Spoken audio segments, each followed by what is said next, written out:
a démontré qu'il y a bien un système d'information en temps réel qui est émis par les vaccinés ARN messagers. Rappelez-vous ce fameux code Bluetooth qui est émis et qu'on ne sait pas d'où ça vient et qui est même émis sur les cadavres qui ont été piqués à ARN messager. Il y a un hacker russe qui a trouvé que voilà. Eh bien voilà la situation.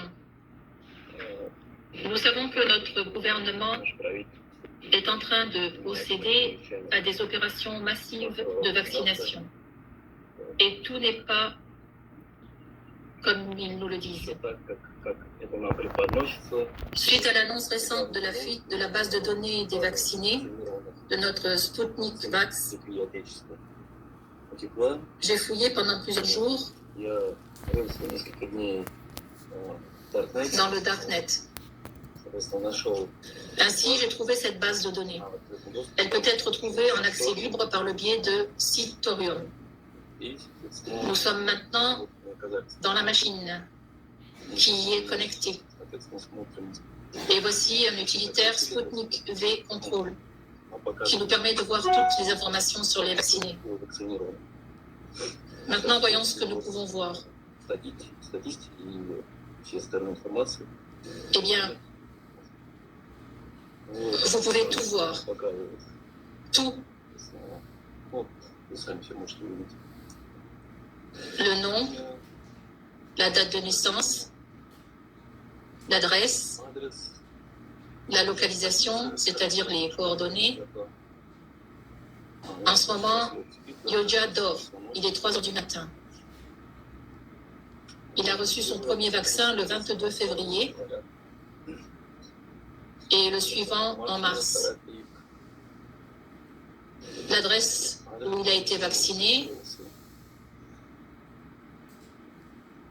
Et maintenant la partie intéressante, le micro-logiciel. La date du micro-logiciel et le CPU, c'est ce qu'ils ont dit dans les nouvelles. Le voici, Elbrus, E2K, machine, enfin Elbrus, E2K, E2C+. Fréquence du CPU suffisamment basse, 496, 580 MHz. Les données sont considérables. Voilà donc ce qui se passe, les gars. Il y a aussi une vidéo qui a été postée par, je crois, CGT Report sur le graphène qui pourrait ajouter un autre spectre au puzzle. Tout a sa propre fréquence de résonance. Grâce à cette fréquence, vous pouvez transmettre de l'énergie et des informations. L'oxyde de graphène a de multiples fréquences de résonance. L'une d'entre elles est le 26 GHz, qui sera une fréquence utilisée dans une infrastructure 5G. Voici un exemple de la manière dont vous pouvez utiliser les fréquences pour affecter d'autres objets accordés à la même fréquence. Cet homme frappe un diapason qui vibre à une certaine fréquence. Il essaie de faire vibrer un autre diapason d'une fréquence de résonance différente, sans succès. Ce n'est que lorsqu'il utilise un diapason réglé sur la même fréquence de résonance que celui-ci vibre. Observez comment le deuxième diapason est activé. C'est ce qu'on appelle la résonance sympathique.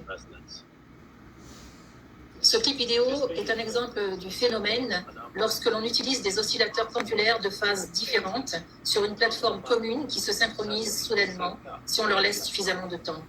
En attendant que les pendules se synchronisent, nous allons profiter de l'occasion pour expliquer ce qui se passe une fois fait par rapport aux injections actuellement disséminées dans la population mondiale. Les actions relatives aux tonnes toxiques peuvent être transmises à des individus ou à un groupe de manière très efficace, même s'ils s'éloignent de la source initiale. Les corps des personnes injectées fournissent l'énergie électrique, comme une batterie, pour continuer à faire résonner ces champs, les transformant ainsi en répéteurs ou routeurs sans fil. Nous constatons que les dommages causés par l'irradiation CEM sont minimes. Plus il y a d'oxyde de graphène, plus les dommages sont grands. La contagion n'est pas une contagion car il n'y a pas de pathogène.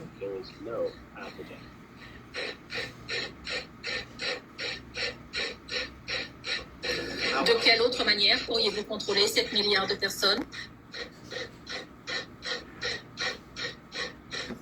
Bravo.